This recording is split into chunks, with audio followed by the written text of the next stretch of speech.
Hi, my name is Nina Buser. I work with Radius International. My husband Brooks and I worked over in Papua New Guinea for 13 years and we planted a church among the Yumbi people group. And today we have a guest here with us, Emily Bennett. Yeah, like Nina said, my name's Emily Bennett. I'm currently living in Cedarville, Ohio. My husband's a professor there. He teaches missions and theology. And we served in North Africa and the Middle East for about 7 years before we returned to Ohio. I work with a organization that helps immigrants and refugees transition to life in the States. I have 3 kids. They are currently 9, 8, and 7. Yeah, thanks for having me, Nina. Oh, we're so glad you're here, Emily. Some of the things that I think are going to be helpful for people watching this would be to understand what your role as a wife and a mother is, and as females, like what does it look like overseas? I hear that all the time when I'm Yeah, talking with women. What does it look like to be a woman on the mission field? yeah. And so I would love just to hear a little bit of your background, where Hmm. you guys what you were doing Hmm. in North Africa, and how that played into your roles as a wife and a mom. So we can just start with your background first. So, my husband and I moved around the year 2010 to the Middle East, and we ended up getting rerouted. Our original plan was to go to one location in North Africa. And because of the Arab Spring and a number of different political revolutions, we ended up in a different location. We spent a couple years learning language and culture. And honestly, it was a really good time just to get our feet underneath us and to get a lay of the land of what does it even look like to live in the Middle East and to love people and to serve people well. And so we spent a couple years there before we moved to a different location. And when we moved to the second location, we had to start a business. We needed a viable reason to be in the country. And honestly, Nina, we were really convicted that if we were going to be in a place, we wanted to actually be doing what we had told the government we were doing. Right. And so we started a business. It was a super unique idea, never been done before, but we started an English language school, which, Wow, yeah, that's a super lot of unique. work. But it served our goal was to be able to meet as many people as possible and to have access to different groups of people. And it honestly served that need. We would have I don't know, different times between 50 and 100 people in our school. And so we were able to teach them and do it well, do it with integrity and excellence. And then also at the same time, we also had opportunity to talk to these people, to go out for coffee afterwards, to be in their homes, to have them in our homes. And so that's a lot of what our life looked like, was both working the platform that we said we were doing, and also just spending time with North Africans. Okay, well, I'm curious. So let's back up to the part where you were learning language and culture. Okay. So at this point, did you have kids with you on the field, or was it just you and your husband at this point? Yeah, good question. So we went overseas and we did not have any children. Okay. So we went overseas just married, and we had been married for quite a while. And so we had 0 children when we when we came, and then by the time that we ended up leaving, we had 3. Okay. So anyway.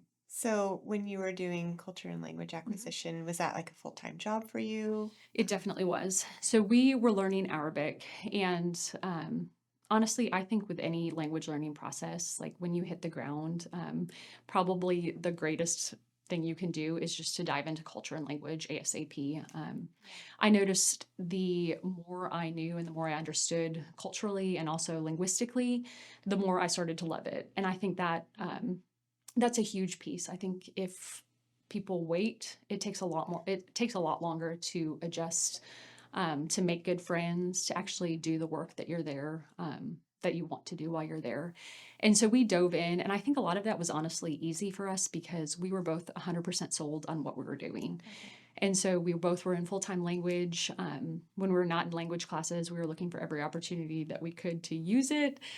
And honestly, Nina, when we were living in the Middle East doing language, there was a lot more unique opportunities to use it. We joined clubs. I think at one point we had joined a fast walking club, and so at night we would just put on little yellow vests and like walk around the city. And honestly, That's it awesome. was probably painful for the people that we were walking with because we would be like, "That is a cat." like, look at the cat run, and Right. things like that. But it was those kind of things that we forced ourselves to do that we could see long term, like had so much Yeah. value because it was awkward. It was probably awkward for the people that were there, but Sure. it forced us just to be using what we were learning. And so I'm grateful that we just made ourselves do it. Wow, that's amazing. So you went to school during the day and then the evenings you were filled with Like, basically trying to use all the things that you'd learned during the day. yeah. That's amazing.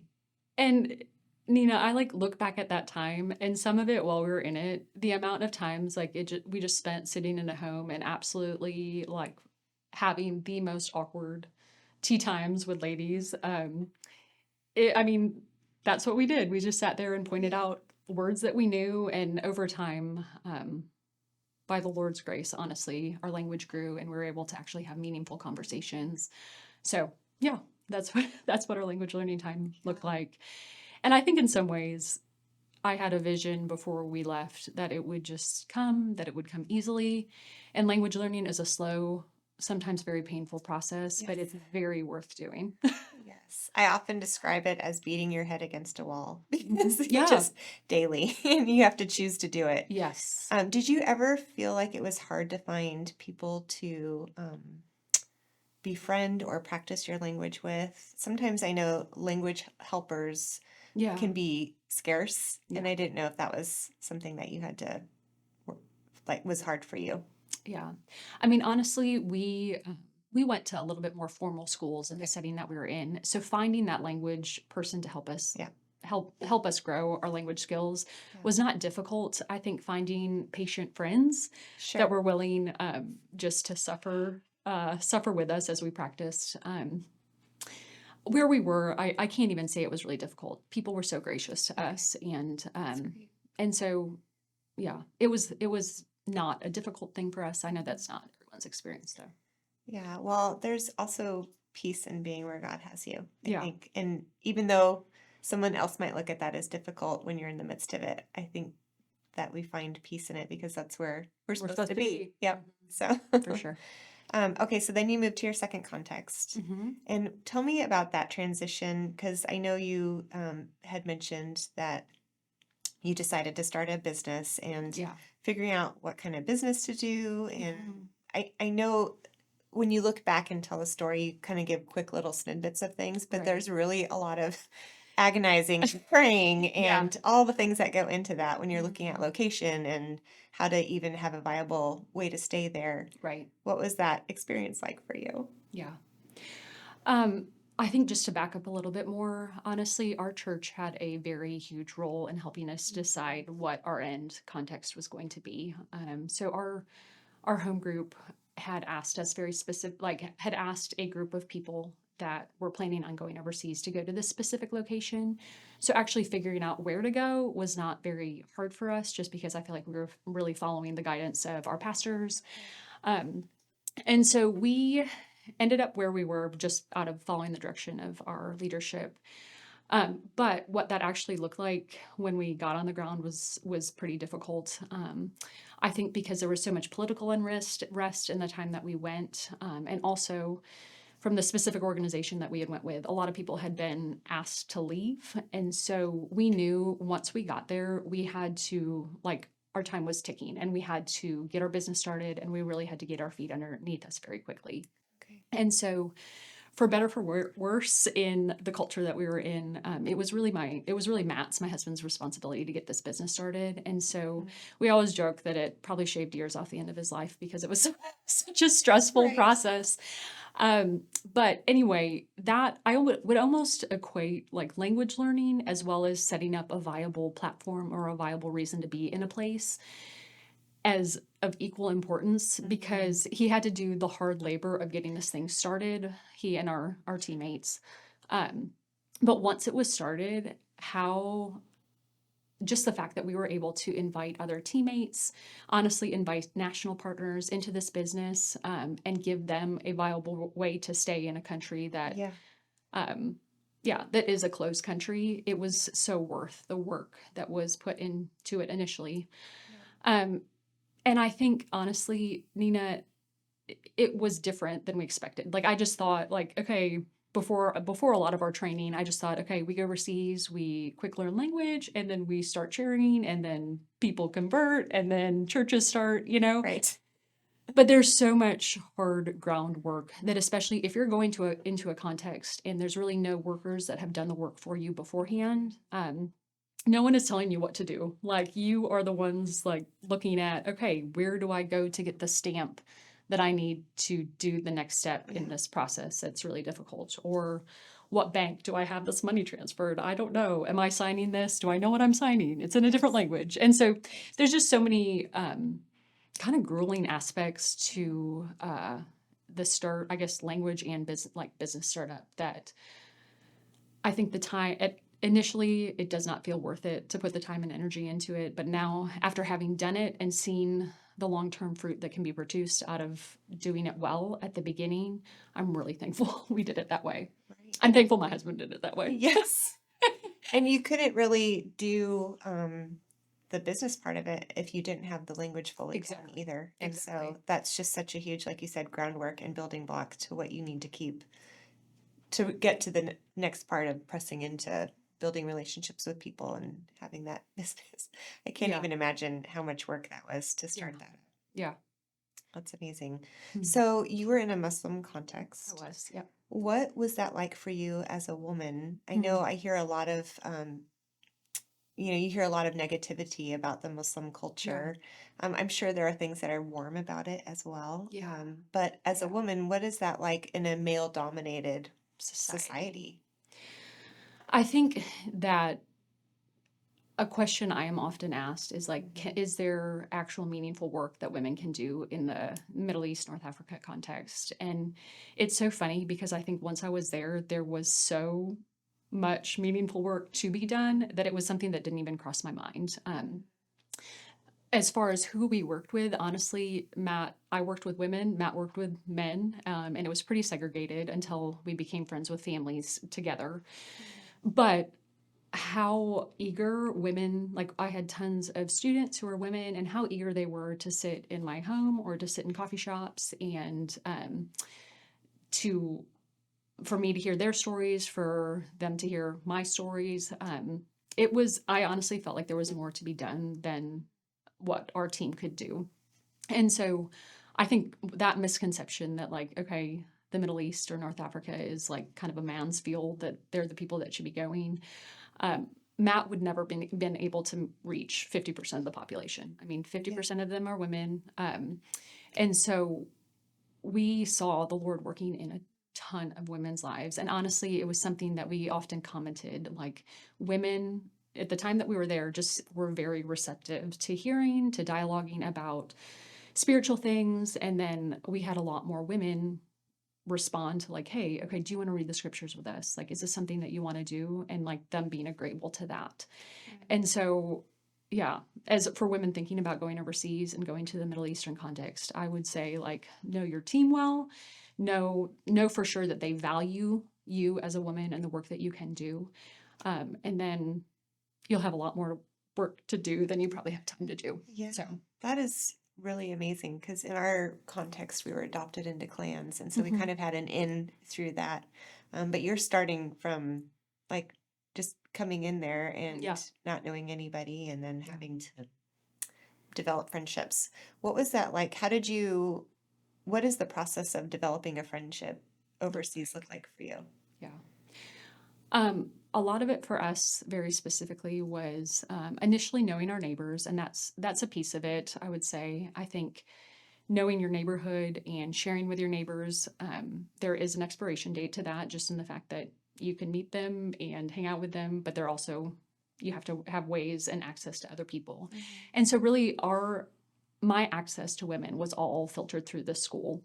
And so we tried to build the platform in a way where we could bring in extra help. So we weren't constantly teaching. That wasn't something that we were always like every day, every like 8 hours a day doing. Right. But we tried to develop in a way where, hey, if I was in the classroom 6 hours, like 6 hours a week or 10 hours a week, I would have these other hours where the focus of my work was pouring into people or meeting with women, talking with women. And so alongside of that, I I kind of accepted my, like, I was a foreigner and they were intrigued by who I was and they wanted to know why I was there. And so I used that. And Sure. so a lot of times I would just end up going out for coffee because people were so interested in, like, okay, we all want to go where you live. Like, Right. why are you here? Yeah. And so I capitalized on that. And so I think we ended up just through the relationships we met through the school. We were able to meet, hang out, have coffee with women. And so that's what building a relationship looked like a lot. I think also there was an element of I just tried a lot of different things. Like I said yes to a lot of women. I tried my best, especially in the time period. We had a season where we didn't have kids before we started having kids. And I just met with a lot of women and asked a ton of questions. And so building relationships in with females in North African, Middle Eastern context was not difficult at all. So Okay. That's amazing. Well, you brought up the talk about kids. What was yeah. that like having kids on the field? Did you have them there in hmm country? Yeah. So we have three kids, and our oldest was born in North Africa, and our middle was born on a furlough, and our third, we kind of had this strange accidental American birth. It was supposed to be born overseas, but anyway, Okay. the Lord had other plans. We were cutting the old plane tickets a little bit too, Oh, got it. too short. So anyway, yeah, so we went from being kind of footloose, fancy free, and going really hard to together as a couple to having children and also having a lot more structure put into our life because we had children overseas. And honestly, they were a gift to us. I Yeah. think, in my experience, Nina, maybe you had something different, but I feel like workers are two extremes a lot of times. Like they either go probably way too hard and are going to struggle with burnout at some point, or else maybe like retreat a bit too much. And so kind of need a push in the direction of working hard. And so I think we probably fell a little bit too much on the let's go as hard as we can. And so having kids was a sweet gift of being like, okay, we need to reorder our life in a way that's sustainable. And so our daughter really brought that into our life. So we had our first child probably about, I think 18 months to 2 years. Yeah, something like that. Close. I'm forgetting the timeline, but Sure. she was born overseas, and honestly, Arabs love children, absolutely love children. And so harassment is a big problem in the Arab world, but it was so funny because some of the men that had probably harassed me as I walked up and down the street now that I had a kid were like, "Oh my goodness, you're amazing. You're a princess. Thank you for bringing us, bringing Wow. this beautiful baby in the world." So anyway, it was a gift because it provided structure and also um, just gave another connection point because Arabs love children so much. Yes, I feel like kids can be such a huge door opener in hmm any culture. For sure. There's things you can relate to as other moms about. I mean, I remember some of the first things I learned in our language was, is your kid sick? How long have they been sick for? Yeah. Are Yeah. they Yeah. still Yeah. sick? Yeah. Just talking about things as moms, I think is a huge way to get to know other people. Yeah. You mentioned about, okay, so you had your first daughter when you were there for 2 years. What was that like going from having like your own schedule basically Yeah. to having to, I mean, I know you said it was a blessing Yeah. to have her, of course hmm it was, but um, to know that your time is not your own. How did you Exactly. balance your time? Yeah. Because that's one of the things I get a lot as well is Yeah. how do you balance your time between being a wife and a mom and a Exactly. worker overseas? Yeah. No, that's a really good question. I think one thing that was very good was my husband really, really valued the work that I could do that he could not do. And so we really tried to see, when you go overseas, like you are the scheduler of your time. Really, no one outside of our business and the times that we had to teach. Like it's a gift to be able to be like, okay, no one is telling us we have to be at our job at 8, 8 in the morning. And so we really tried to balance the times that women went out, like Matt was home with our daughter, the times that it was more natural for him to go out with men, I was home. And we also tried to take advantage of the fact that where we were, people didn't really do anything in the mornings. It was such a night culture. And so a lot of where here in the States, like we value that 5 o'clock to 8:30 at night Right. time period, we kind of tried to flip it and value it in the morning because our evenings look so different. Yeah. And so I think the two biggest things were my husband prioritized what he knew he could not do that I could do and made it a point to really say, like, no, you need to be out, like out with women because we are both hired to do this job and we're both parents to Annabelle. And so, yeah. And so I think that is a unique challenge and a gift that overseas life provides, is that he honestly, probably more so than when we transitioned to life back here in the States, he got to be a huge part of her growing up years, those little years, in a way that honestly, if he worked an 8 to 5 in the States, he wouldn't have. And so that was a huge gift. But also, yeah, we both got to do the work that we went out to do. And so that is one thing that a lot of times when married couples come and are like, okay, how do we do this? I like always am saying, like, hey, you're not a spouse of a missionary. Like, Yes. you are both going to be sent out. And while in different seasons that might look different, like when we initially had, at one point we had a 2-year-old, a 1-year-old, and a newborn. And so what that looked like is I went and taught one night a week. I taught a Sunday night evening class, and that is where I would meet new people. And a lot of times, like there was times where, okay, we're going to meet with this girl, so we're taking all the kids, or hey, this, we're probably going to have like an actual Bible study, so I'll either bring a baby.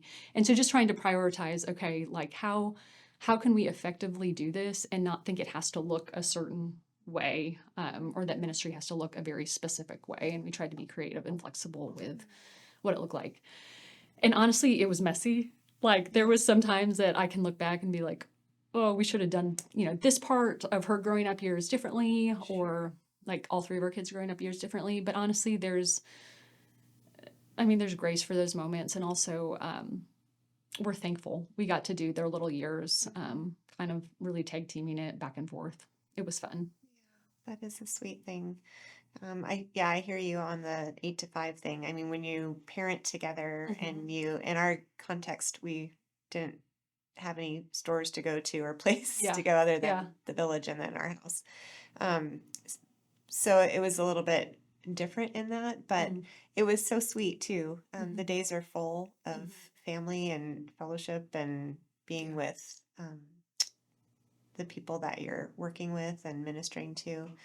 But I also know that you have to be intentional with your Yes. days. Yeah. Otherwise, you can just fill them with the things that being a mom and a wife are. I mean, Yeah, that's for just sure. easy. Can always clean your house more or cook more meals Yeah, or exactly. spend more time with your kids. And so that push to make sure that you're doing what you're there to do, Yeah. but also you're handling what you're given to handle as well, that the Yeah. Lord has given you and your family. And so that is definitely a very big balance.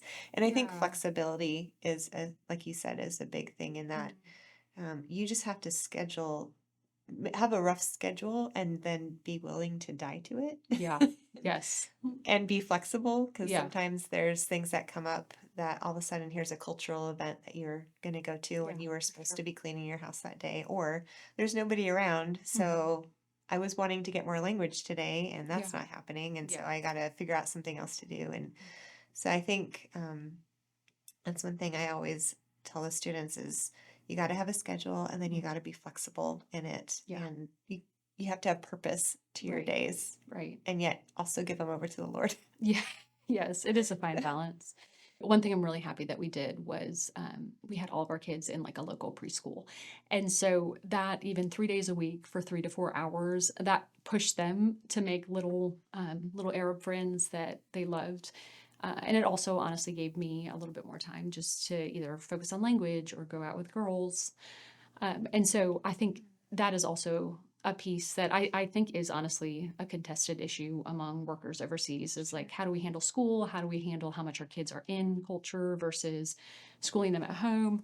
And so that was a real sweet piece that we look back on those. All three of them went through this little nursery, and it was such a sweet gift that we had a great preschool, and also they had peers, Sure. peers and little Yeah. friends. It's amazing what they can pick up too, Hmm. language wise. Yeah, Yes. for sure. Yeah. But I remember Bo would come in and sometimes I'd be like, oh no, you can't say that. Yes. Don't Yeah. say that. Yeah. It's Yeah, bad. for sure. For sure. Yeah, it was pretty interesting. Hmm. So what would you say were things that kept you encouraged? Because I know we all go through seasons feeling lonely, Hmm. isolated, away from family. Yeah. Sometimes those little lies can creep in. Hmm. What were things that you would say kept you Going. encouraged and kept you going? Yeah, for sure. Um, I mean, simple, obvious thing would just be before you go, while you're there, like your source is your time in communion with the Lord. And so Yeah. I think just keeping that as, hey, this is my priority, whether I feel like it or not. I need to be spending time in prayer. I need to be spending time in the Word every day. That's, I think, probably the biggest one. I think the other piece was I really asked for a lot of different literature. So if I had friends back at home who Okay. were coming or taking a visit, or if my parents came to see us, I would always ask, like, okay, I've been like seeing things on this book or this author. And so I'd often have people bringing over books, or different studies that I could just personally do. And honestly, we had a really great team. And so I think if if we look back and just kind of talk about the events that happened in the 7 years while we were overseas, they don't sound like super positive, uplifting events, but we can look back at that time and be like, okay, we have nothing but fond memories. And also, we would say the overall time period was awesome. And I think a lot of that we can attribute to we had a really solid team that agreed theologically and missiologically, and we were on the same trajectory. And it looked different throughout different seasons. We had a lot of our platform was such that we had a lot of people that would come for three months to 2 years, and so the dynamics of what our team looked like were different. But we filtered people before they came, and we said a lot of strategic no's to who was joining our team, and a lot of strategic yeses. And so, because we chose to do that, we had a great teaming experience, honestly. And so the people that were put around us on our team, I would say, were incredibly encouraging to us the entire time that we were there. And honestly, the people we were with for the majority of the time are still some of our best friends, and we love them. So, Mhm. I love that. That's awesome. Yeah, you do go really close together for sure. As a yeah, team, we would not be where we are today without our teammates too. I yeah. appreciate that. As far as um, team wise, how did you juggle that as well? I know that's another thing that you have to add into your life as far as caring for your Right. teammates. So you have your husband, you have your kids, you have the people Mhm. that you're ministering to, and then you have your teammates. Um, how would you make sure that you were encouraging your teammates along the way as well? Did you have Yeah. set times to get together every week? Yeah, and we had just said that as a team we were covenanting together as church, and so we did church together every single week, and so that was a time that we would just spend probably about 6 hours together weekly. Um, I never tried to undervalue my need for friendship, and so I'm a super social, outgoing person, and so I knew I needed local friends. I knew I needed near culture friends, and so it wasn't hard. Like when I would walk home for some of the single gals on our team, I would make sure that I was calling them every day just to be like, "Hey, you might go home to an empty apartment, but like I want to have a touch point where I know you're speaking English and I know that you're at least getting 20 minutes just to debrief." And so I really tried to use those filler time periods. If my kids were napping, I would have a couple girls in my house. And so yeah, so I try to use a little filler time periods throughout the day where there is space, especially when I had young kids, um, to make team and make uh, just encouraging other girls on my team a priority. But that piece honestly was a joy for me. Okay. It was not a burden, but it was definitely a joy. Yeah. So you had mentioned about, well, how do I phrase this? What I would love to know is about your identity as a Christian Hmm. overseas. What did that look like for you? Were you able to be upfront about your Christianity and your Yeah. belief in Christ, or is it something that you had to be careful of? Hmm. Yeah, that's a really great question. Honestly, we tried within probably the first time we would meet with someone to tell them very frankly, like, hey, I am a follower of Jesus, I'm a Christian. And it wasn't something that necessarily like they would have thought it odd had we not been upfront about that. And I think in Okay. the context of where we were, religion permeated everything.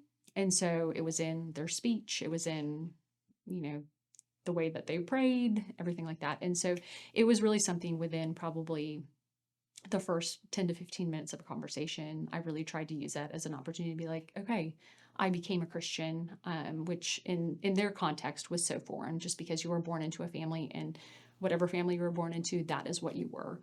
And so emphasizing the fact that, okay, I was not always this. And it was a point in my life where the Lord met me and changed my life and transformed my heart, and I made a choice to follow God in this way. And so we really use that as really a jumping off point in conversations with girls.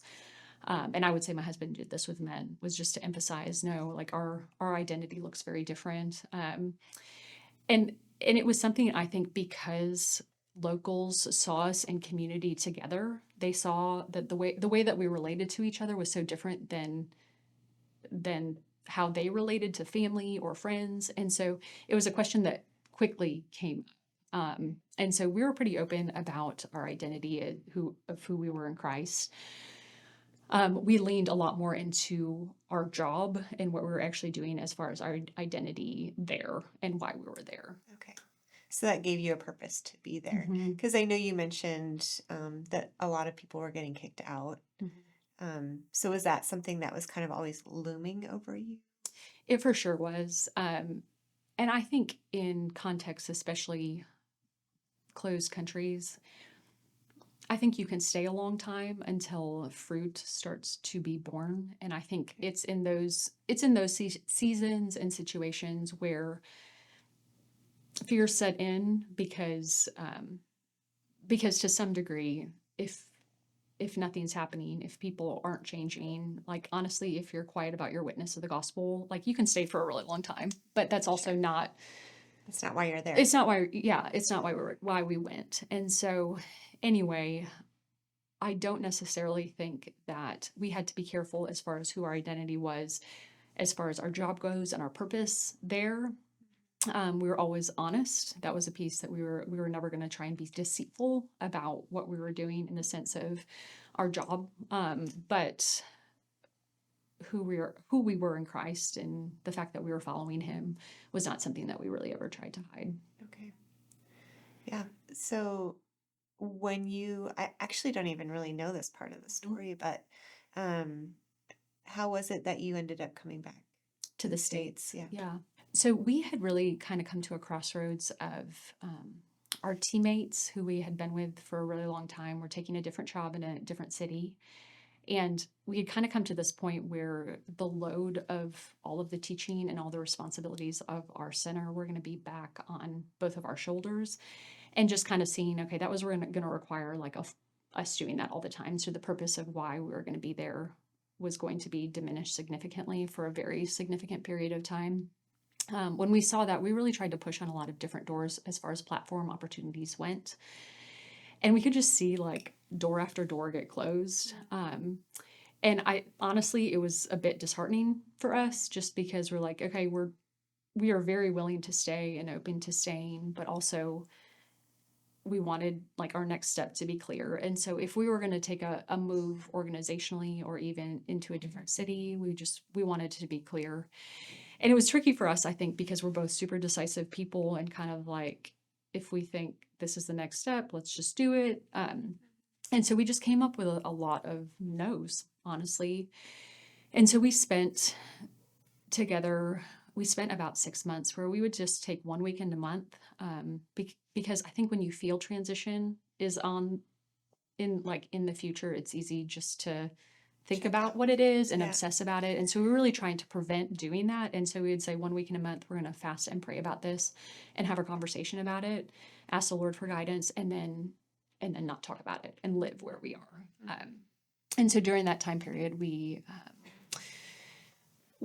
saw a lot of no's, like I said, but then also just were asking for guidance. And someone, a very influential person in our life, emailed us one day, kind of in the middle of this process, and we're like, "Hey, you don't know about the school out in the middle of Ohio, but I just mentioned your name to this person, so they would love to see like meet you and talk specifically to Matt." And so honestly, we're like, they're never going to hire you. Like, you're from Nowheresville. Like, he hadn't finished his PhD at that point. And so we had prayed very, like, specifically, like, just have him not hire us if this is not the next step. And the more, after he had interviewed and after he had visited, he was quite confident, like, this was the next step in life. And I think, Nina, the one thing that we saw on the field, and this is kind of something that Matt says all the time, that we learned when we were in seminary together, we learned tons of awesome theological concepts, and we had people just speak the truth of Scripture to us very, very well. But we didn't see a lot of it tied in, like, missiology and theology were kind of segmented into these totally different categories. And so some of the missiological practices were divorced from, like, thinking about how theologically it should be done. And so that's one thing specifically my husband feels very passionate about, is these two things need to be done in conversation with one another. And so the job specifically was to teach missiology and theology. And that's just one piece that he really is passionate about, seeing those two worlds bridged together and working in tandem and not divorced from one another. Just because honestly, we saw a lot of bad practices on the field. Right. And I think a lot of that just being out of the fact that these two things are being separated. Yeah. So that was kind of how we ended up coming home. Yeah, so that makes sense. And you guys are so good at that. And I love your heart for the people that it's not like you just left that and then came home to be a wife and a mom. You're investing in people with the refugees that you're working with. And I love that. And it definitely shows in your heart for help mobilizing other people to go. Yeah. Thank you. Okay, so when you look back on your time on the field, what would you say some of the greatest struggles parenting would be? I think during our time on the field, we had we had our little kid years while we were there. The throes of discipline. Yes, yes. And I think I would say more so something that I observed, and also this tendency that I felt in myself, was to live in these two extremes. And I think it was easy to be on social media and honestly see all of the incredible opportunities that our friends' kids were having living in the States, and feeling like I was depriving my kid of, like, their little kid years of going to fun soccer games or taking vacations at the beach or things like that. Yeah. And so I think there's one pitfall of just constantly mourning the life that you think you owe your kid, and believing that lie. And I think that's one danger. And I think the other danger that we saw was almost sacrificing their kids at the altar of ministry, and really being willing to do anything for the sake of the gospel. But when it came to the call of parenting and discipleship of kids, that something has to be sacrificed. And so that being something that was a quick thing to go. And so honestly, we found ourselves in those extremes, honestly, back and forth. And so I think finding that middle ground of, like, no, as parents, as Bo's mom, like, you were called to disciple him and love him and share the truths of the gospel, and to convince him that, like, Jesus is better than anything. And so just to find that happy balance of, hey, we are doing this and we're explaining the reasons why we live in the place that we live, and that that we're doing this because out of love and obedience to Jesus, but also giving them the joys and the fun experiences that life in the Middle East did provide, and allowing them to enjoy those pieces of life and culture, and know that, like, they really aren't missing out, like, they're okay. Yes. And so anyway, I think walking that balance was hard. And I think it's easy to go into one of those two extremes. Yeah, I 100% agree with you.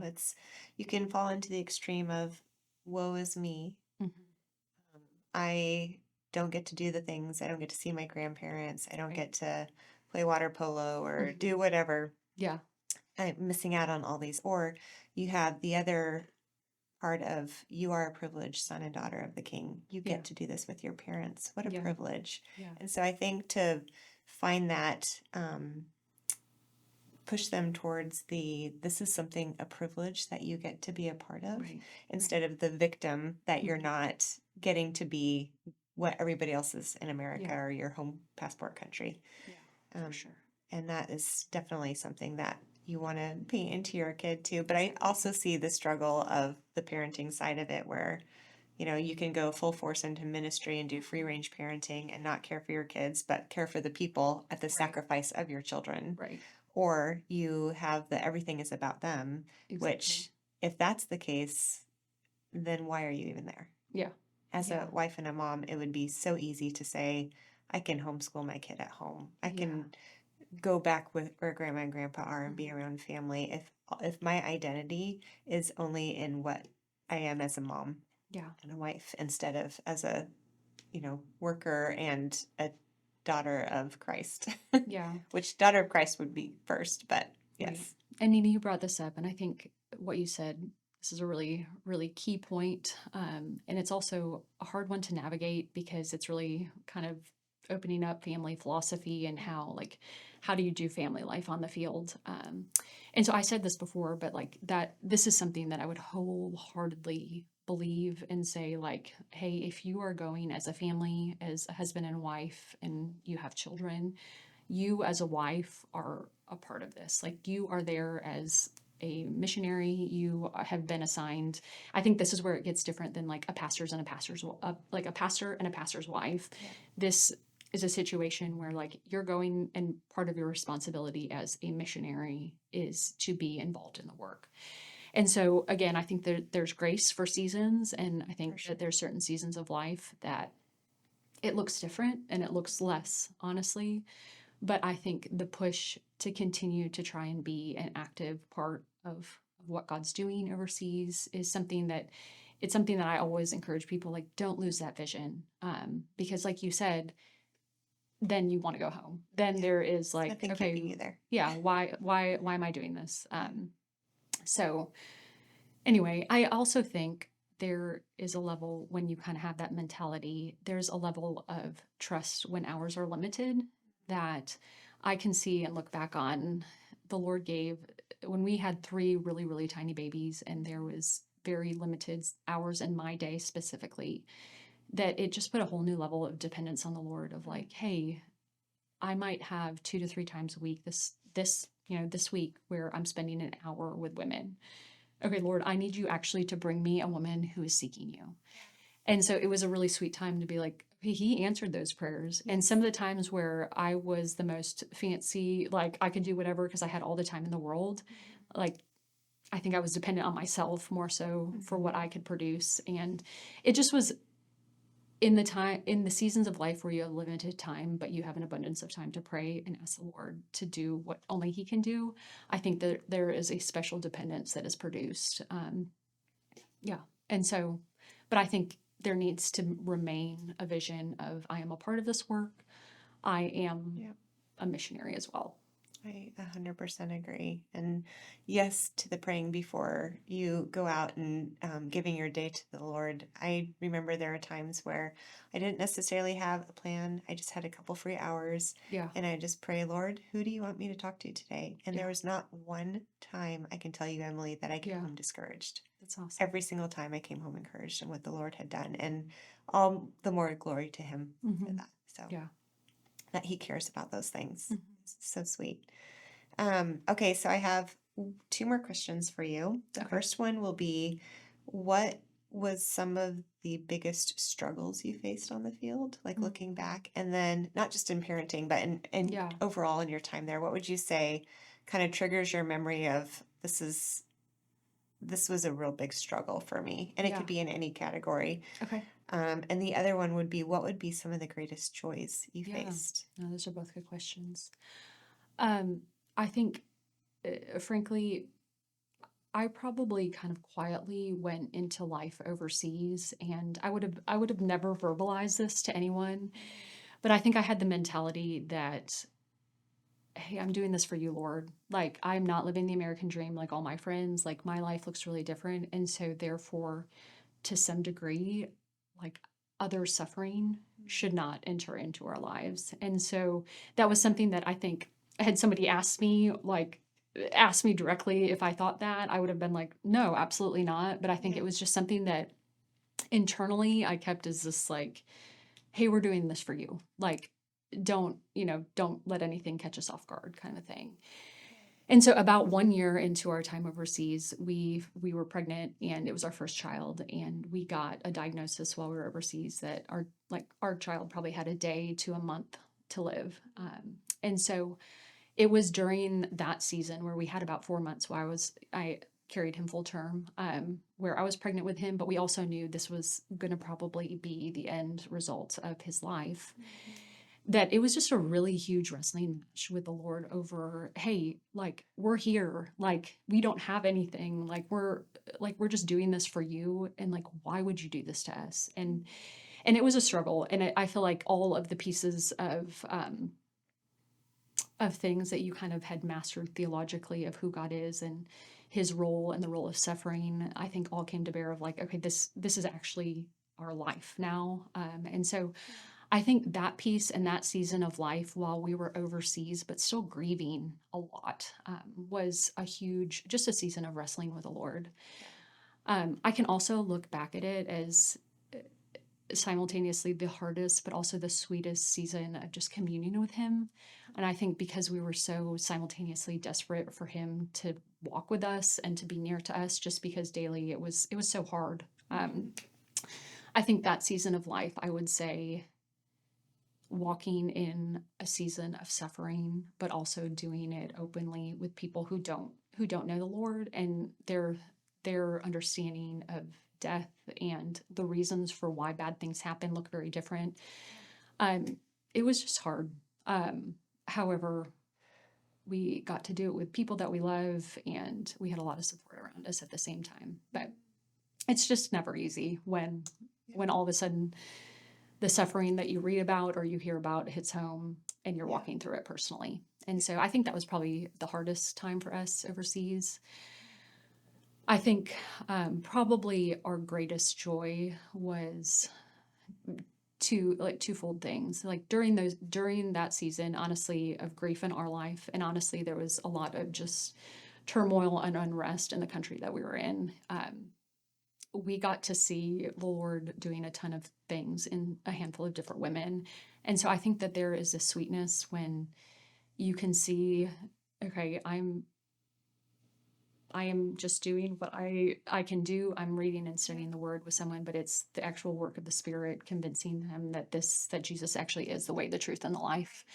And watching that work of like the miracle of conversion happen is something that is unbelievable. And I think at the same time, it almost seems so impossible. And it was something that, like, I think when we started, and especially during language, I was like, Lord, do you actually do this? Like, are you actually going to do this? And so I think having the gift of being able to watch the Holy Spirit change someone's heart and set their life and honestly their future kids' lives on a totally different trajectory than all of their ancestors, um, is a gift to be able to see. And I would say it's a gift whether you see that overseas or in the States. Just watching the Holy Spirit work in someone's life is a big, big deal. Um, I think another joy for us was teaming. And I think it kind of gets, I think people say like team makes it or breaks it. And so again, I said this earlier, but being able to team well with people that we love was a huge joy for us. Let's go back to the harassment you mentioned. You said that as you would go out without your daughter, that you would get harassed by men. What does that look like in that part of the world as a woman to daily live with that? Yeah. It's a good and it's a hard question. And honestly, I think it's a tricky thing to answer because I see now my husband and I are bringing in students over to the same part of the world that we used to live in. And I can see harassment affects people very differently. And so I simultaneously don't want to overplay it or underplay it. And so I think I had been warned, hey, this is a thing that you just are going to have to live with. And so, to be honest, it didn't bother me. And I think maybe it should have bothered me more than it did. But it was just something that I expected. It was something that I think in my brain I was just like, okay, these men don't know the Lord. Like, why not? And so I think I just had kind of put that in that category. I would say I could see when I came home, okay, it did have more effect on me than I probably wanted to admit, just in the sense of it still to this day takes me longer to trust like good intentions in men. Um, However, I can see people come over, and maybe if they spend 6 to 8 weeks in the Middle East and they experience some of that, it really can it can require like coming back and getting some counseling and debriefing through through that. And so I think depending on your personality, depending on just how it wounds you, I think the steps that it takes to just make sure that you're healthy and you have a healthy view of men coming out of it is important to just watch and be careful of. So I think that there is nothing, and I would advocate for women when they come home, if that's something that I think you need to get some help and just kind of work through and talk through, I would highly advocate just to make sure that it's easy to let your heart grow hard, and it's easy to become bitter even if you think you're not. And so I think just being able to talk through that stuff and make sure that is not happening is a huge part of just keeping your heart soft and tender to what the Lord is doing. Yeah. Oh, that totally makes sense to me. As there were times where we faced persecution in the tribe, and um, I just remember thinking, I never felt like I wanted to leave. I just Right. remember thinking, of course, they're not believers. Yeah. Yeah. And there's an enemy out there who doesn't want them to know the Yeah. Lord. And they're so blinded. I mean, for centuries, these people Mhm. have been blinded to the truth, and they're steeped in it down to every fiber of their Yeah. being. Yeah. And it's going to take a work of the Lord to change that. Yeah. And so, of course, there's going to be a struggle. And then just the when there's darkness, and you're a light there, it's not going to be easy. But culturally speaking as well, there were times where, I mean, you just don't look other men in the eyes. Mhm. And you are careful where you sit and how you sit and how you Mhm. walk, how loud you laugh. Mhm. All these things you just have to be mindful of. And it can become, I would call it culture weary. Like you kind Yeah. of go through culture shock when you get there. Mhm.